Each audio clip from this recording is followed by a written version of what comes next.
Meus amigos, vamos a mais um bate-papo com pessoas interessantes aqui no Flávio Prado Entre Amigos. E hoje eu trago uma pessoa que eu tenho uma admiração muito grande. Primeiro, pelo tema que ele fala. Música, adoro música, amo música. Pouca gente sabe, eu uma vez tentei ser cantor quando eu era criança e tal. Não preciso dizer que não deu certo, né? Mas, de qualquer forma, quando você vê alguém que conhece, que é do ramo e tal, aí você admira. E hoje eu trago aqui uma fera, uma fera. Tadeu, que honra te receber aqui, meu amigo. Muito obrigado pelo convite. Olá, pessoal, tudo bem? E, na verdade, assim, são duas paixões que eu tenho que estão intimamente ligadas, que é música e futebol. Não tem como... Acho que todo mundo, né? Música e futebol. Não, tem um monte de gente aí que nunca chutou uma bola na vida, que não sabe amarrar a chuteira. Tem muita gente assim, muita gente. Principalmente nessa nova geração aí, que é um pessoal criado com o iogurte de kiwi, sabe? Maçã raspadinha. Empina a pipa no ventilador. O pessoal... Olha o café chegando. O São Paulino trazendo aí. Obrigado. Obrigado. Aqui não tem essa formalidade, a gente tem problema. Beleza. Bom, eu ia tomar o café com adoçante, mas o Regis falou que não adianta nada. Você vai dar adoçante? Meu amigo, a pança de um homem é a sua biografia. E eu digo mais, meu amigo, mas quando o pessoal fala, pô, você tá com uma barriga, eu falei, cara, não tenho barriga, eu tenho músculo lasanhoide. Músculo lasanhoide, cara. Mas infelizmente, cara, a nova geração hoje não sabe chutar uma bola, quando muito fica jogando bola no condomínio sozinha. E ainda narrando, né? E ainda é. Sabe? Eu quero agradecer aos nossos queridos parceiros. Sem esses parceiros queridos, a gente não teria o nosso espaço aqui. A nossa Lux Color, a tinta da pintura inteligente. Crosswalks Elétrica, do nosso querido Paulo, do Alisson. Os caras bacanas e fios e cabos maravilhosos. A Alibec, o nosso querido Anacleto, aqui com a gente. Olha, o salgadinho da Alibec é fantástico, é 1000. Guimarães Aranha, você vai resolver todos os seus problemas contábeis, assessoria empresarial, inclusive nos Estados Unidos. O Grupo Hall Center, do nosso querido Wesley Boca, está sempre dando apoio para a gente. A Baltec, que é a empresa que mais cria produtos em todo o Brasil. E a Debrecht, a churrascaria, que nos recebe aqui com todo carinho. Lugar muito bacana, são 4 para você fazer as suas opções. Legal? Regis, vamos lá. Como tudo começou na sua vida? Como você era criança, você achava que seria um produtor musical, um jornalista? Não, o que você falou? Jamais. Como é que foi a tua infância? A minha infância foi basicamente, em termos de futebol e música, muito entrelaçado desde o início. Desde o início. Porque eu sou de uma geração, você, Flávio, muito jovem, não vai lembrar disso, mas eu sou de uma geração, cara, em que o primeiro contato que a gente tinha com bola e música ao mesmo tempo era na vizinhança. Sim. Então era tudo muito ligado. A gente jogava bola na rua, eu sempre fui goleiro. Sempre. Então, assim, o contato com futebol e música sempre foi muito grande. Você é de onde? Que lugar? Eu sou da Vila Gumercindo, ali na Jardim da Saúde. Sou daqui de São Paulo. Então, assim, desde criança, essas duas coisas correram juntas para mim. E aí chegou um momento em que a música, e o futebol também, mas a música muito mais, ela foi um elemento tão transformador de vida, e era isso, para a minha geração, para quem nasceu ali nos anos 60, a experiência de você ouvir música era completamente diferente do que acontece hoje. Hoje as pessoas ouvem música como trilha sonora para uma outra coisa que eles estão fazendo, e a gente não, cara. A gente mergulhava nos discos, mergulhava na música de uma maneira muito intensa. Aí depois, e isso acabou continuando na minha vida até o momento que eu fui dentista por 20 anos. E aí, nesse ínterim, trabalhando em consultório, eu acabei virando jornalista. Porque eu fui convidado para uma revista para fazer crítica de discos, que eu sempre tive muitos discos, sempre fui absolutamente alucinado por discos. E aí eu comecei a trabalhar com isso, cara. Então a minha vida inteira, Flávio, foi uma bola de neve. Eu acho legal, inclusive, falar isso aqui para as pessoas, para as pessoas nunca desperdiçarem os pequenos sinais que acontecem na vida da gente. Porque muitas vezes esses pequenos sinais, essas pequenas coisas é que transformam a vida da gente. Eu sou o exemplo típico disso. Até pelo bairro que você falou que morava, você é uma pessoa de classe média, é isso? Sim, sempre fui classe média. Classe média. Jogava bola na rua e com as traves eram os tênis, chinelo. Sim, isso aí. mata, o que desce. Né? Era isso aí, era o que deve. Então, assim, vim de uma família classe média, exatamente. Não teve nenhum problema na infância, nada? Pai? Não, cara, não, super tranquilo, porque eu sempre fui um cara muito estudioso. Graças à minha mãe, a saudosa Dona Irene, ela me despertou o prazer pela leitura desde muito cedo. Uhum. Então eu era moleque, bicho, eu já estava lendo o Júlio Verne. Porque o que acontece? As pessoas hoje não conseguem imaginar isso. Nas bancas de jornal e revistas se vendiam livros. E minha mãe, na simplicidade dela, ela falou, pô, não, ele vai gostar dessas coisas. Então, em bancas de jornal se vendiam clássicos. Sua mãe era uma dona de casa. Minha mãe era uma dona de casa. E assim, extremamente sábia. E ela comprava, desde moleque para mim, clássicos da literatura infanto-juvenil. Então, eu com 10 anos de idade, eu estava lendo Júlio Verne, estava lendo Três Mosqueteiros, Vitor Hugo, sabe?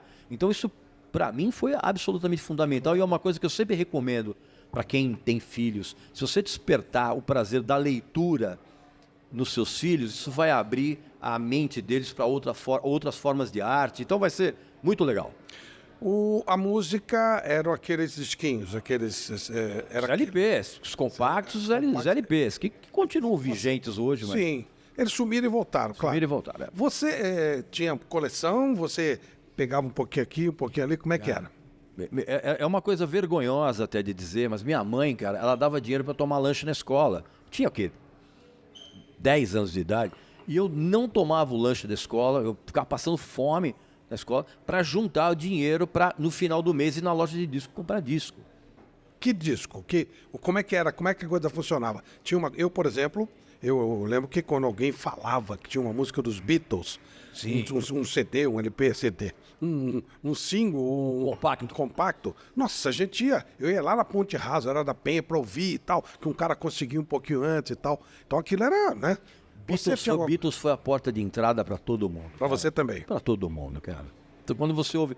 Na verdade, a minha mãe contava assim que eu, quando tinha, acho que uns 5 anos, eu tava brincando e aí eu ouvia o Calhambeque no rádio do Roberto Carlos. Diz que eu parava de fazer o que eu tava fazendo e ficava ali meio hipnotizado. Aí acabava a música, eu voltava. Mas assim, Beatles realmente foi uma porta de entrada incrível.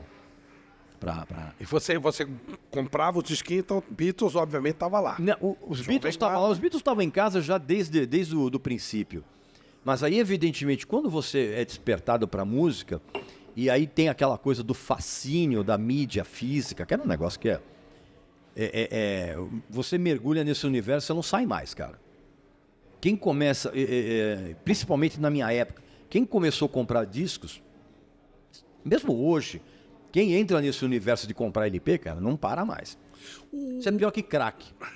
Você consegue parar de usar crack, mas não consegue parar de comprar disco. Tanto que, inclusive, eu vou sair daqui, eu já estou pensando qual loja que eu vou passar, que eu vou aproveitar. Eu tenho isso com disco, mas deu muito com livro também. Eu entro numa livraria, eu não consigo... Eu também, cara. É muito legal. Você tem uma ideia, Flávio? Eu não consigo almoçar sem ler. Pô, não consigo, a não ser que eu esteja... ler livro. Livro, qualquer coisa, revista. Porque os caras ficam lendo o celular, né? Isso é absurdo. O que teu pai ouviu, seus pais ouviam o quê? Eu lembro, por exemplo, muito Moraes Sarmento, tocando Lá Longe e tal. Aquelas músicas Orlando Silva, Nelson Gonçalves e tal. Era isso que os seus pais ouviam ou era... Não, era. Porque, sabe o que acontece, Flávio? Você vai lembrar, evidentemente, muito bem. Nós somos filhos do ecletismo do rádio. De uma época que não havia FM. Era AM. Verdade. Era AM.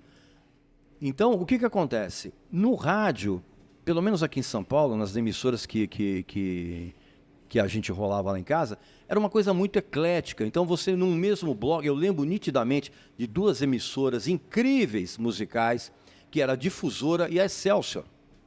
A Excelsior era impressionante mesmo. Impressionante. Então, num mesmo bloco de canções, você ouvia Gilberto Gil, Led Zeppelin, Evaldo Braga e Martinho da Vila. Quer dizer, era uma bossa nova ainda escapando.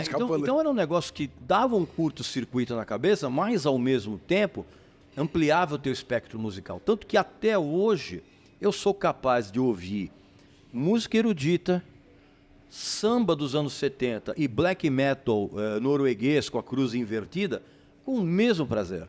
Sem preconceito de nada. Por quê? Porque eu sou um filhote do rádio. Você sabe que eu tenho uma história engraçada. A primeira vez que eu ouvi a língua inglesa, imagina, eu garotinho, criança mesmo. Eu até tenho curiosidade de ver quando surgiu essa música. Mas o grupo The Animals. Eric Burdon e The Animals. Casa do Soul. The House of Rising Sun. Isso. Clássico. Foi a primeira vez que eu ouvi aquilo. Eu falei, nossa, o que eles estão falando? Aquilo me seduzia de uma tal maneira, né? Aquilo era o que eles tocavam? Não, aquilo na verdade era uma banda, mas tinha a voz grave do Eric Burdon. Não, mas tinha um... Era um órgão. Era um órgão, um Hammond, né? Então, aquele som daquele órgão, sabe, meio que parecia o desenho do Pica-Pau, que a fumacinha do churrasco vai atraindo. Mas o Pica-Pau é psicótico, né? Esse aqui é o melhor Pica-Pau de todos, é o Pica-Pau com o olhão. Inclusive, ele foi até... Tem uma história muito... Você não sabe isso, meu amigo, minha amiga, mas eu vou explicar pra você.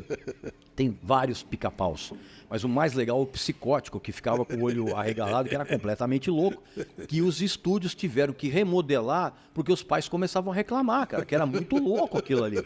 O cara que desenhava o Pica-Pau psicótico, o cara tava numa viagem muito esquisita, viu? Pra dizer o mínimo.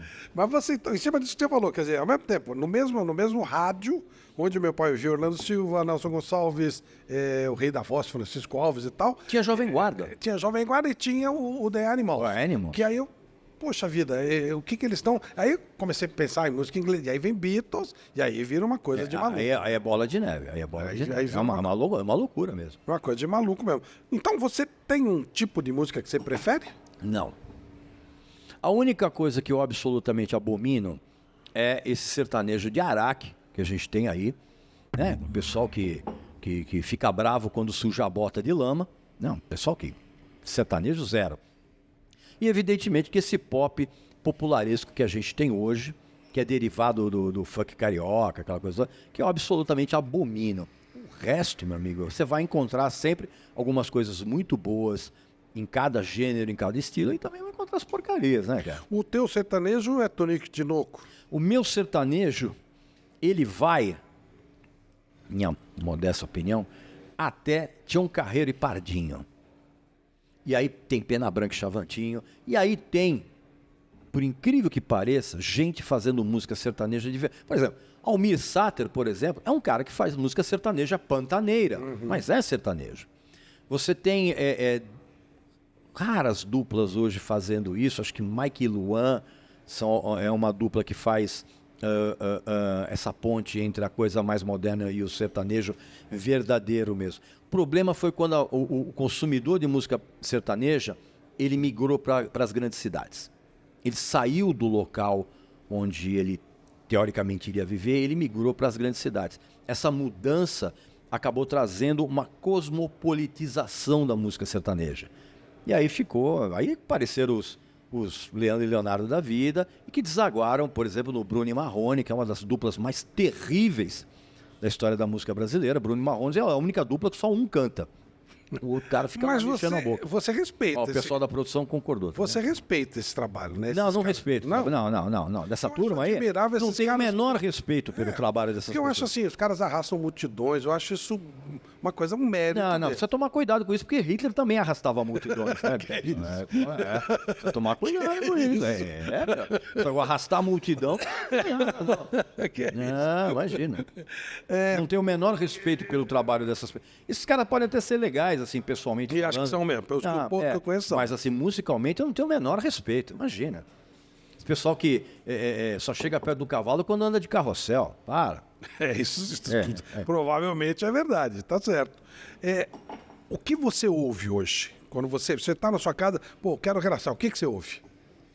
Flávio, a grande vantagem de você ter milhares de discos é você entrar em casa com vontade de ouvir alguma coisa e aquilo está ali, à tua disposição. As pessoas falam, mas você pode ouvir nos serviços de streaming da vida. Cara, não é a mesma coisa. São experiências, não vou dizer que é melhor ou que é pior, mas são experiências auditivas diferentes.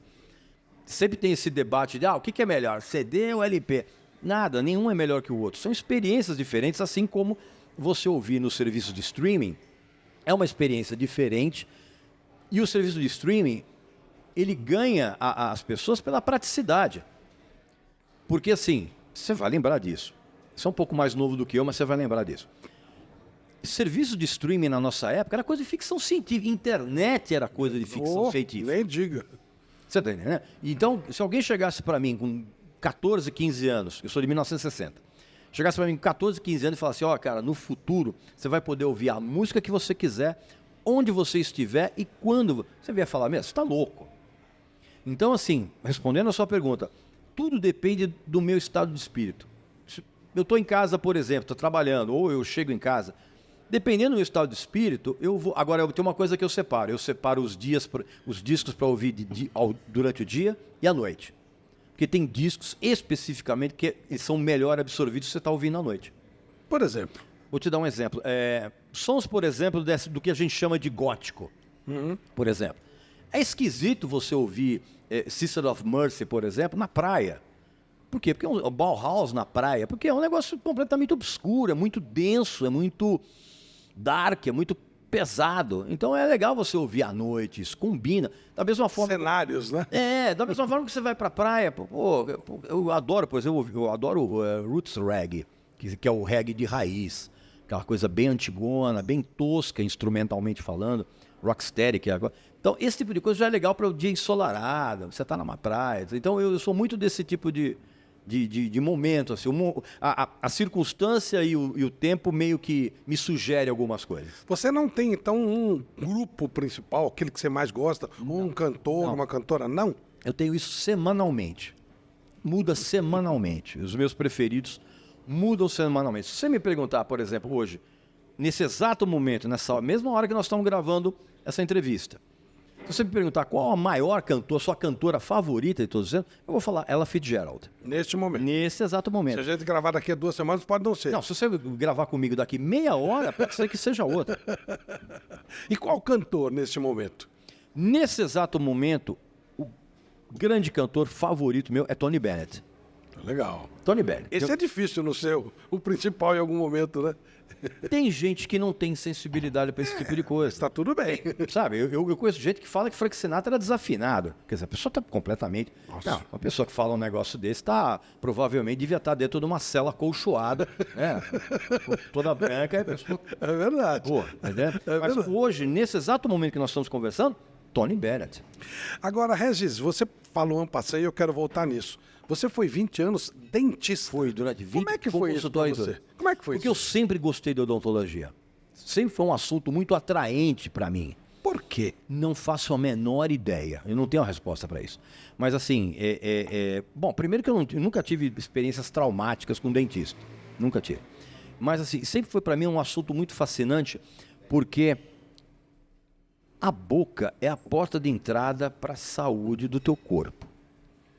Muito das doenças que a gente adquire ao longo da vida, elas entram no seu organismo por intermédio da boca. Então, muitas vezes sempre você tem que ter um cuidado muito grande, porque você pode realmente ter uma série de outras doenças por causa disso.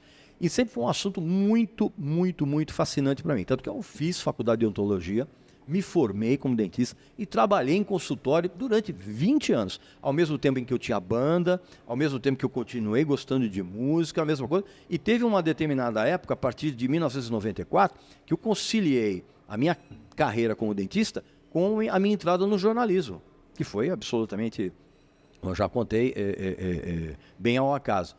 E aí eu fiquei nessa dualidade, vamos dizer assim, até 2006. Que aí em 2006 eu comecei a trabalhar em televisão. E aí vieram os programas de rádio que eu tenho. E aí chegou uma hora que antes que eu fizesse algo que eu sempre abominei, que era ligar para o paciente e falar, olha, meu amigo, eu vou ter que transferir a consulta, porque hoje não sei o quê, porque chegou um acúmulo de trabalho muito grande. Então aí o que acontece? Eu encerrei os tratamentos dos meus pacientes, né? Passei o consultório para frente, aí fiquei só no jornalismo. Mas assim, eu não tenho explicação. Sempre foi, para mim, a odontologia sempre foi fascinante, ao ponto de até hoje, né, eu parei em 2006, eu continuo lendo artigos científicos, assim, para me atualizar. Eu gosto muito desse assunto. Mas a música te atrai mais, tanto que você trocou. Não, chegou uma hora que você falou, não vai dar. Então a paixão pela música e pelo jornalismo, que aí eu acabei também desenvolvendo, foi para mim foi uma grata surpresa na minha vida, aí a coisa degringolou. Você toca vários instrumentos, o que você mais gosta é bateria? Originalmente eu sou baterista. Eu toco um pouco de guitarra, um pouco de contrabaixo, um pouquinho de piano. Por que bateria? Eu sempre, desde moleque, eu fui fascinado por bandas que tinham como destaque os bateristas. Então era Led Zeppelin, Deep Purple, Black Sabbath, Emerson, Lake and Palmer. Então sempre foram bandas em que os grandes destaques eram os bateristas. Tanto que, inclusive, eu aprendi bateria na minha época, né? Hoje não, hoje é mamão com açúcar. Você vai lá, chaveca seu pai, sua mãe, né? Eles ficam lá com aquele sentimento de culpa, porque eles não acompanham você mais, né? Porque você tá trabalhando, aí dão aquela bateria presente. Não, cara, eu comecei tocando os baldes de plástico da minha mãe com colher de pau. E todo mundo da minha geração começou assim, cara. E a gente ficava tirando as músicas dos discos, aquela coisa toda. Então, sempre para mim foi absolutamente fascinante essa coisa da percussão. Criança, você já... Desde criança. Eu ficava... Cara, aliás, eu quero pedir, minha mãe, minha saudosa mãe, onde quer que ela esteja, eu quero mais uma vez pedir muitas desculpas por eu ter destruído uma quantidade inacreditável de baldes de plástico. Porque o balde de plástico tinha um som que era mais encorpado que o balde de metal. O balde de metal era muito... É verdade. O balde de plástico era... Então, mãe, desculpa, eu destruí. Nossa, eu destruí. Meu. Chegou a tomar alguma surra por causa disso? Porque naquela época tinha surra, né? Tinha, meu. Surra não é bem a palavra, porque a surra, quando você fala em surra... Surra é mais forte. É muito forte. É. Mas as chineladas... Aliás, grande parte hoje dessa molecada mimizenta que a gente tem hoje, todo mundo muito sensível, muito floco de neve, tudo incomoda, tudo é ruim, é porque a molecada de hoje não é criada mais pelos pais, os pais delegaram a educação dos filhos à escola, o que está errado, e a molecada de hoje é criada com iogurte de kiwi, maçã raspadinha lá pela avó, você tá entendendo? Cara, na minha época, não, bicho. Tanto que, inclusive, quem assiste aquele filme Matrix, né? O Matrix, que a gente fala, que tem aquela cena que o Neo, ele se agacha e as balas passam por ele, isso foi inspirado em mim. Porque a minha mãe, bicho, quando ela via ela fazer, que eu tava exagerando, por exemplo, tá tocando bateria muito alto, minha mãe distribuía umas chineladas de longe. E não errava, né? E não errava. Pontaria. E aí o que acontece? E aí eu desenvolvi essa arte de poder arquear o corpo, chinela, passar. E aí, evidentemente, que lá os irmãos Warlath lá inspiraram em mim e criaram o Neo. Você só desviava. E às vezes, e minha mãe, cara, ela tinha uma coisa sensacional, que ela foi precursora do ponto futuro do Cláudio Coutinho. Ah, é? Porque a minha mãe, ela dava a chinela na frente, onde eu iria estar.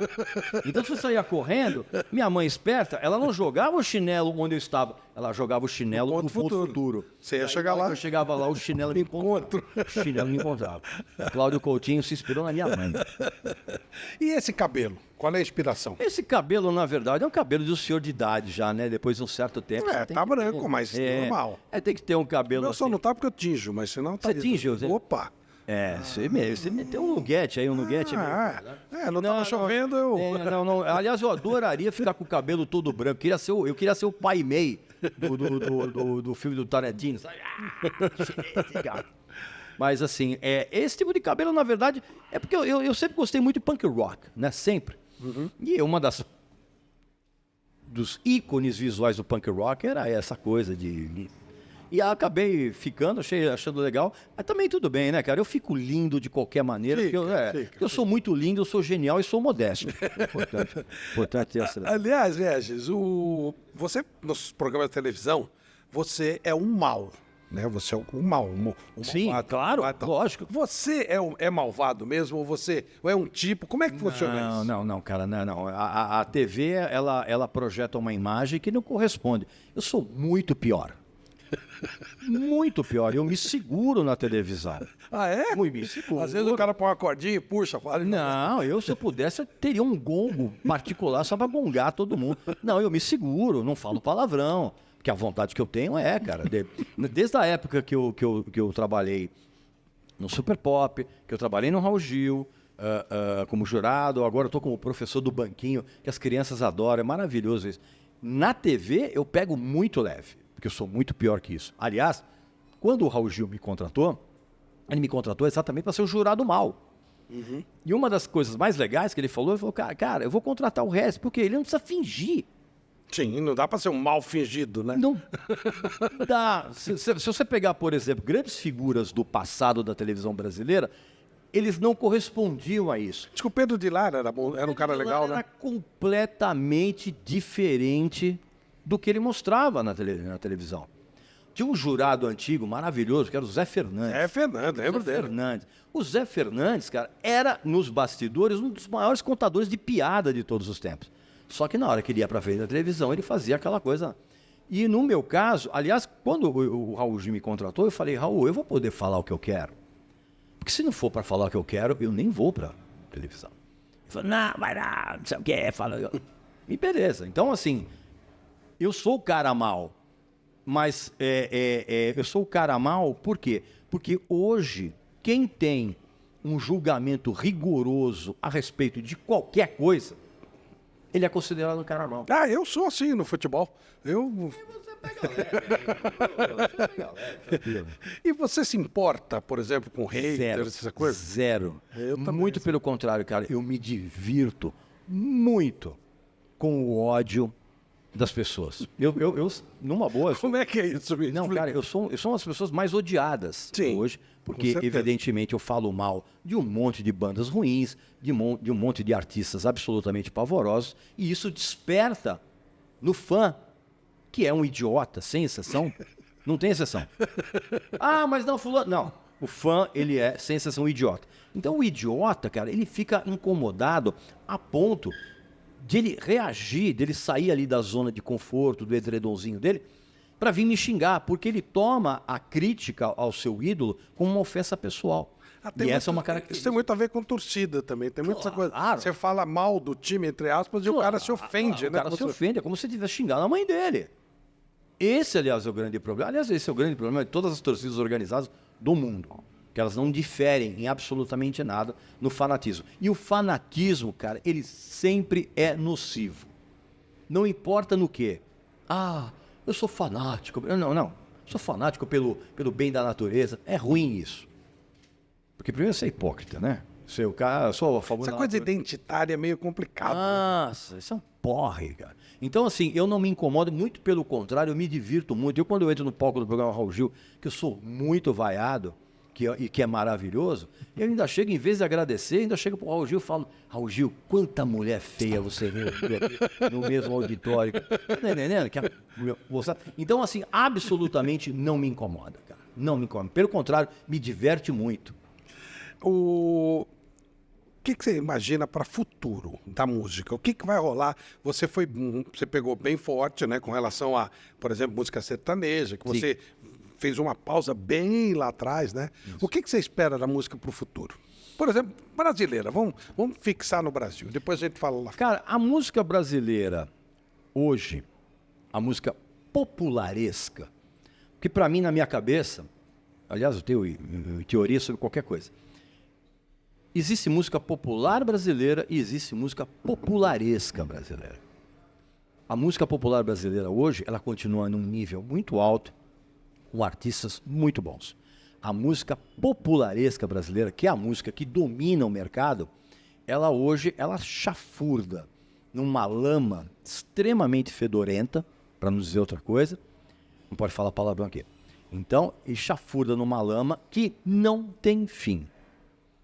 Enquanto nós tivermos no Brasil, que é um país de dimensão intercontinental, nós tivermos uma população absolutamente desprovida de níveis básicos de cultura, a música popularesca ela vai continuar refletindo isso.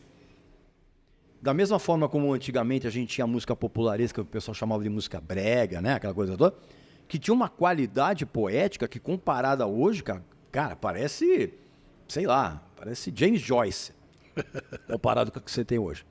E aí, eu sou um cara que eu só faço previsões de coisas que já aconteceram, né? Que é para não ter problema de erro. Não tem erro. Não tem erro. Mas eu prevejo que a música popularesca brasileira vai piorar até chegar num ponto em que as pessoas não vão mais conseguir se comunicar por palavras, vão se comunicar por grunhidos e todo mundo vai voltar a viver nas árvores e comer carne crua. Porque...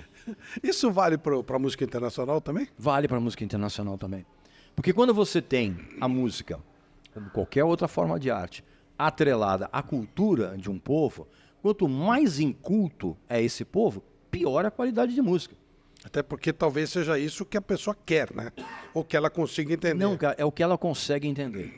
Porque quando você tem um povo sem cultura e pior, cara, você tem hoje no Brasil... O Brasil hoje é um país dominado pela ignorância. Dominado por uma imensa população com uma baixíssima capacidade cognitiva. A pessoa não entende o que está acontecendo. A pessoa lê, mas não entende. Houve uma pesquisa recentemente, salvo engano, feita pela USP, que fala em 94% de analfabetos funcionais. Exato. O cara lê e não entende. Não entende o que dá. Da mesma forma como, por exemplo, a coisa chegou num ponto tão grave. Eu vejo, por exemplo, isso no meu canal no YouTube, por exemplo. Num vídeo onde eu estou elogiando, um vídeo no qual eu estou elogiando um artista ou uma banda, frequentemente eu leio comentários assim, tipo, cara, eu nunca vi o Regis falar mal de ninguém, esse cara é um mal amado. O cara posta o comentário exatamente no vídeo onde eu estou elogiando. Então, isso significa o quê, cara? Significa que o cara tem o cérebro de um alpiste. Você tá entendendo? Tiraram o cérebro do cara e colocaram um alpiste lá dentro. E hoje, infelizmente, é a maioria do povo brasileiro. A maioria, presta atenção, não são todos. A maioria, eu não vou dizer que seja 94%, eu vou dizer mais ou menos que é 96,3% da população, não me pergunte como eu cheguei a essa porcentagem, é formada por cretinos. Por gente cretina, por gente imbecil, que não consegue raciocinar. E não... O negócio da pandemia, a gente estava conversando agora sobre isso no almoço. Todo mundo fala assim, a pandemia vai trazer o melhor do ser humano. Eu desde o começo falei assim, cara, é o contrário. A pandemia vai despertar nas pessoas o que ela tem de pior. E foi o que realmente aconteceu. Então, no futuro, eu vejo um futuro muito pior do que a gente tem hoje. Porque, a menos que você faça você se ferrou, que eu falo muito. Não, é ótimo. Opa, estamos gostando. A menos que se faça uma revolução cultural no país, e eu estou falando isso a médio prazo, curto prazo é impossível. A menos que você faça... Ou seja, para nós não dá, né? Não, pode esquecer. A menos que se faça uma revolução cultural no Brasil, séria, a menos que você coloque nas escolas como matéria obrigatória o ensino de música, não ficar tocando aquela flautinha de Satanás, aquela flauta, aquilo ali é um instrumento do demônio, mas você ensinar música seriedade, enquanto você não fizer isso, cara, o padrão musical e, consequentemente, cultural do povo vai estar na lata do lixo. Você liga uma coisa a outra. Totalmente. Totalmente. Está tudo interligado. Toda forma de arte, música, cinema, teatro, está tudo interligado ao público, que é o consumidor, né? Exatamente. Vai ser feito aquilo que ele quer consumir. Vai ser feito. É a mesma coisa que acontece hoje no futebol. O futebol hoje, ele sofreu um tipo de gourmetização. Não que os estádios não tenham que ser modernos, não é isso, cara.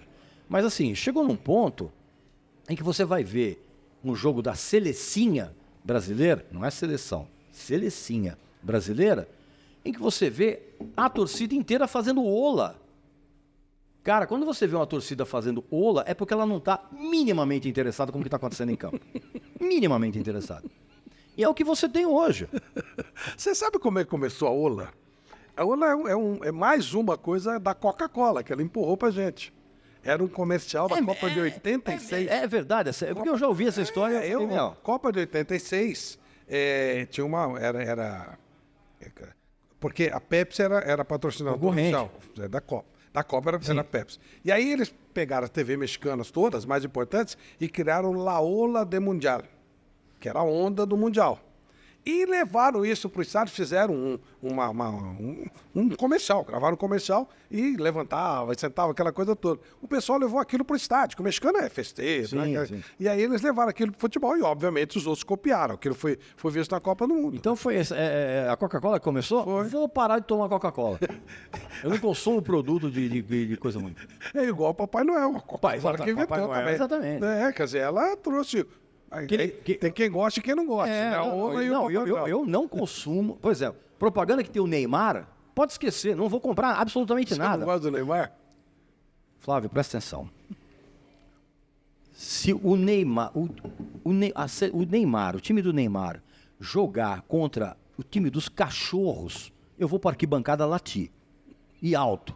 Por quê? Porque o Neymar, ele representa tudo de ruim que o jogador de futebol pode apresentar. E eu não estou falando de habilidade. Habilidade, até mesmo uma foca tem para equilibrar uma bola. O Neymar, ele representa tudo de ruim que um jogador de futebol pode representar como ídolo. Tudo de ruim. Narcisista, egocêntrico, não tem linguagem tática nenhuma, ele joga para ele. Olha o papelão que ele está fazendo já há muito tempo nas selecinhas, né? É exatamente aquilo que o futebol não é. Futebol a gente aprende que é solidário, é time. Não é palco para você ficar se exibindo. E é exatamente isso que o Neymar faz. O Neymar, se ele tivesse uma consciência futebolística, ele hoje, ele poderia estar no patamar daquele que para mim foi o segundo melhor jogador do mundo em todos os tempos, que foi o Ronaldinho Gaúcho. O Ronaldinho Gaúcho foi o jogador, mais do que o Maradona, se você quer saber, foi o jogador que mais se aproximou do Pelé, em termos de desempenho em campo. Só que o que acontece? O Ronaldinho preferiu outra coisa, né? O Ronaldinho, em vez de jogar futebol com seriedade, ele preferiu, né, frequentar uns locais assim esquisitos na noite, né? Uns lugares de catecismo, né? Fazia catecismo à noite. Ele preferiu isso. O Neymar, se ele tivesse uma consciência futebolística, ele poderia ser tão grande quanto o Maradona. Mas, puxa, e outro, o Neymar novo, né? Quer dizer, ele vai... Mas não, o que você vê hoje é um cara inchado, sem explosão, sem capacidade de raciocínio rápido, tanto que olha a quantidade de contra-ataques que ele anula da seleção brasileira por conta disso. Então a capacidade dele de raciocinar em termos de jogada, o raciocínio rápido que o jogador tem que ter, aquele poder de decisão instantâneo, ele perdeu, cara. Qual é o seu time? São Paulo Futebol Clube. Oh, finalmente a coisa rolou. Finalmente. Para com isso que eu sou São Paulino também. Não vem com esse papo. Eu torço pra Ponte Preta. Isso é cascata, pô. São Paulo finalmente campeão. Aliás, eu quero dizer publicamente, meu amigo e minha amiga que está assistindo, que o último mês que a gente gravou esse programa foi maravilhoso. Porque o São Paulo foi campeão, o Palmeiras perdeu a Libertadores e o Corinthians está para cair para a segunda divisão. Que coisa mais legal que isso. Ó, o pessoal da produção, todo mundo fazendo positivo. Exato. Deixa eu fazer as 3 perguntas finais que eu faço para todo acabou mundo. já, meu. É maravilhoso, mas tem que acabar, né? Fazer o quê? Tem que acabar. Se você recebesse hoje, você é um cara diferente. Você hoje recebesse um... Vou tomar isso como um elogio, hein? E é mesmo. O igual é igual, né? É o gado, né? Se você hoje recebesse aqui a visita de um cara... Olha, eu sou especializado em inteligência artificial. Uhum. Eu sei que você é um cara que gosta de olhar o futuro e tal. E você... Poxa, daqui a 100 anos vai ser um negócio... A gente não consegue prever. Mas você pode chegar lá. Você vai, se você quiser, eu vou te levar lá, você vai viver até os 100 anos. Na verdade, eu sou imortal, mas é que eu não queria contar isso para você. Perfeito. Mas você teria que morrer. Você teria que deixar a tua vida para trás. Minha nossa e senhora. Começar uma nova para chegar lá. Para você chegar e ver o futuro. Tá. Você teria que trocar tudo que você fez para ver o futuro. Uhum. Você trocava? Mas claro que não. Não? Claro que não. Trocar o que eu tenho hoje para ver o futuro? Não, eu quero que o futuro se dane. Não, imagina de forma... Não tem curiosidade, não? Zero. É? Zero, porque o que acontece? O futuro você faz agora. A partir do momento que eu descer as escadas e ir embora, eu estou fazendo o meu futuro. Sim. Então, eu não tenho menor curiosidade de saber o que vai ser. E outra, trocar o que eu tenho Meus discos? Pensou no disco na hora. Imagina, pelo amor de Deus. Meus discos são meus filhos. Que isso? Regis, tem uma passagem do Borges, Jorge Luiz Borges. Sim. É um texto maravilhoso. Um dos maiores escritores de todos os tempos. Sem dúvida. Mas um dos piores seres humanos que você pode imaginar. Era terrível mesmo, é verdade. Mas ele conta que ele está sentado numa praça e de repente chega um garotinho e começa a esculhambar com ele. E ele, atrevidamente, fala: quem é você para falar assim comigo? Eu sou você quando você era criança. Perfeito. Passagem maravilhosa. Até em cima disso que você falou. Perfeito. Se o pequeno Regis sentasse para conversar com o Regis de hoje, Perfeito. Como seria a conversa? Essa conversa seria uma conversa muito boa, muito divertida e muito surpreendente. Porque o pequeno Regis, ele não teria a menor condição de imaginar o que aconteceu com o velho Regis. Porque é uma trajetória de vida tão surpreendente que eu mesmo às vezes me pergunto, falo, cara, e se eu... Por isso que eu falei no começo, que não sei se a gente estava no ar, que eu falei para a gente prestar muita atenção nos pequenos detalhes. Você falou no ar, sim. Porque são esses pequenos detalhes que vão mudar a tua vida. Então, assim, eu jamais poderia imaginar que uma pequena atitude, uma pequena resposta positiva a uma proposta de fazer um negócio, que foi escrever sobre música, que é algo que eu nunca fiz. Eu fico constantemente me perguntando, e se eu tivesse recusado? Você estava lá com o seu consultório, então. Então, será que eu estaria feliz? Pois é. E se eu tivesse me casado? Deixa eu bater na madeira, pelo amor de Deus. E se eu tivesse me casado, por exemplo, com as namoradas que eu tive? Eu poderia hoje ser um pai de família, né? Com aquela pança, se bem que a pança eu tô ainda. Eu poderia ser aquela coisa de família, né? Chega domingão, vai lá almoçar na casa da sogra, né? Vai lá mijar cruzado com o sogro, né? Que tá naquela intimidade. Pode ser, cara. Então, o ser, de uma certa forma, ele é fascinante. E se eu tivesse feito isso e tal? E, obviamente, que o Regis velho chegaria pro Regis menino e falaria assim: meu, continua a amar a música e continua a jogar no gol. Que pode ser que uma hora você consiga... E eu fui, graças a Deus, muito feliz na minha vida. Claro, tive problemas como todo mundo. Claro. Tá entendendo? Que também ajuda, é bom. Claro, eu já tive época, por exemplo, que eu saí da casa dos meus pais, que eu fui morar sozinho, que eu abri a geladeira, tinha um litro de água e uma esfirra. Já passei por isso. E é importante eu falar isso, cara, porque assim, só quem já passou fome dá valor ao que você conquista. Dá valor. Se você não passou dificuldade, o que molda você as dificuldades moldam. Ninguém amadurece sendo feliz. Então eu falaria pro menino, continua aí, continua no gol, assim. Porque, cara, eu era fã do goleiro que recebeu a alcunha de São pela primeira vez. Que era Sérgio Wagner Valentim. Sim. Meu pai na tentativa de me convencer a ser santista, ele me levou no São Paulo e Santos, que o Sérgio só faltou ele fazer nevar. Com as defesas espetaculares. Cheguei pro meu pai e falei: pai, eu quero uma camisa de goleiro do São Paulo. E eu tive a camisa do Sérgio, que eu usei até a camisa simplesmente desmanchar. Não é que ela ficou envelhecida, não, a camisa desmanchou. Então, eu diria que pro pequeno também prestar muita atenção, porque tudo que acontece na tua infância e na adolescência, você pode até não ter consciência disso, você vai levar para tua vida adulta. Gostei de uma frase: ninguém amadurece sendo feliz? Ninguém amadurece sendo feliz. Jamais. Jamais. Pode esquecer.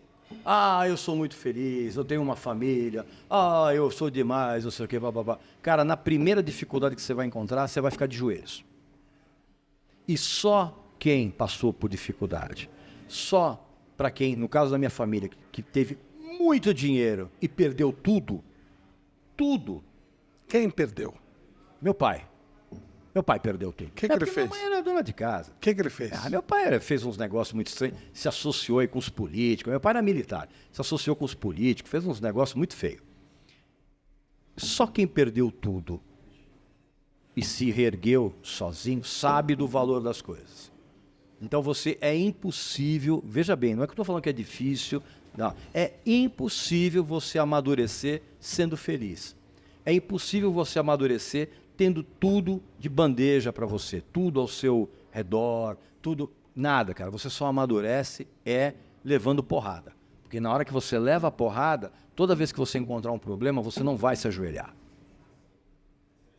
Eu deveria fazer a última pergunta, mas eu tenho que voltar um pouquinho e perguntar... Fique à vontade, o programa é seu, fique à vontade.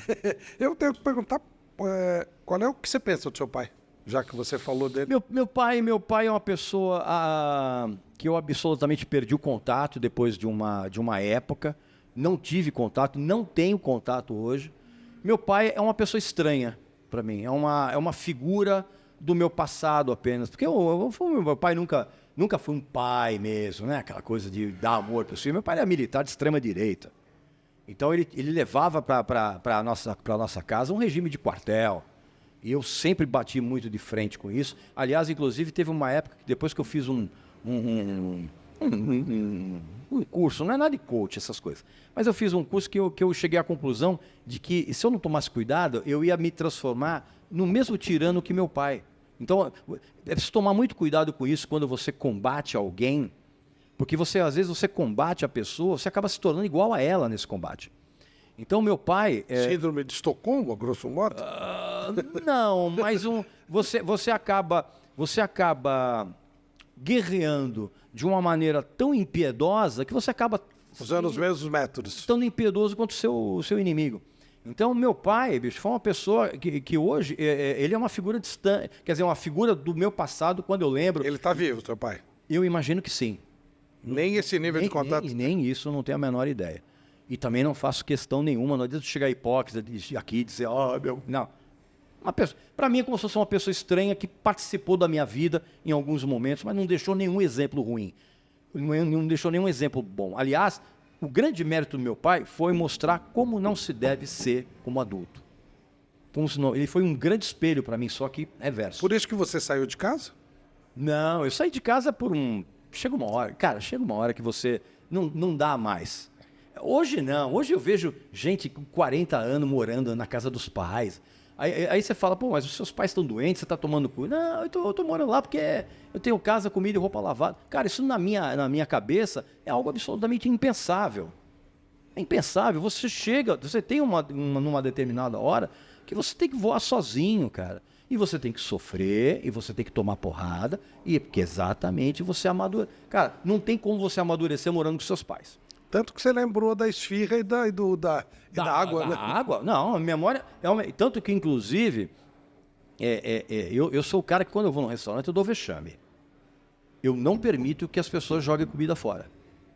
Eu posso estar num restaurante mais espetador, eu posso estar nessa churrascaria maravilhosa aqui. Se eu acabei de comer e sobrou comida na mesa, não importa onde eu esteja. Pode embrulhar, fazer uma quentinha, porque o primeiro... mendigo, primeira pessoa necessitada que eu ver, vai receber comida. Fácil também. Não se joga comida fora. E assim, o exemplo que eu tive foi a minha geladeira, numa determinada época. Era uma garrafa de água e uma esfirra de ontem. Você tinha que esquentar ali na... Entendendo? Agora, quando você sai da casa dos seus pais, evidentemente que você tem que se virar financeiramente. E essa também é outra grande lição. E hoje, por exemplo, eu vejo gente que é absolutamente incapaz de sente e chora quando cai boleto. Cara, você tem que... Essa é a responsabilidade da vida adulta. Não adianta você ficar desesperado e tentando assistir show da Sandy Júnior, Coldplay, tudo coloridinho. Cara, não adianta você tem que entrar em contato com a... Por isso que hoje, além da imbecilização que a gente tem hoje, a gente tem um processo de infantilização absurda. Eu ia falar radical, mas é absurda. Por quê, cara? Porque essas pessoas absolutamente não estão preparadas para a vida adulta. Quando elas se veem à frente das suas responsabilidades, fica todo mundo assustado. Então a pessoa pega a primeira oportunidade que ela tiver de voltar para um tempo onde ela não tinha que pagar boleto. Que é assistir show da Sandy Júnior, sacudir pulseirinha colorida no show do Coldplay. Você está entendendo? É um mecanismo de compensação. Durante um determinado período, esse adulto, bunda mole, ele escapa da realidade da vida adulta, de pagar boleto, levar filho na escola, blá, blá, blá, em troca de 2 horas de uma pretensa volta no tempo. Aí depois acaba o show, ele volta para a realidade de novo e fica chorando. Então, volto a dizer, você, meu amigo e minha amiga, Não se preocupe. Sofrimento e dureza é amadurecimento. A última. Você acredita em Deus? Acredito, mas não no Deus barbudo. Tá bom, não faz mal. É. Mas aí, Sim, acredito. Deus... Eu acredito em anjo da guarda. Eu tenho anjo da guarda. Ótimo. Eu converso com o meu anjo da vendo guarda. aí. Gente boa. É mesmo. Ele dá umas dicas. Senão não era da guarda, né? Senão. Inimigo aí não, né? Pô. Deus desce aqui e te dá uma colher de chá. Diz assim, olha, você pode fazer uma pergunta para mim, não tem réplica, eu vou te responder essa pergunta e assunto encerrado. Qual a pergunta que você faria para ele? Se Deus viesse aqui, eu chegaria para ele e diria assim, por que você está sentado no meu trono? Calma, não há piadas. Não que eu seja Deus.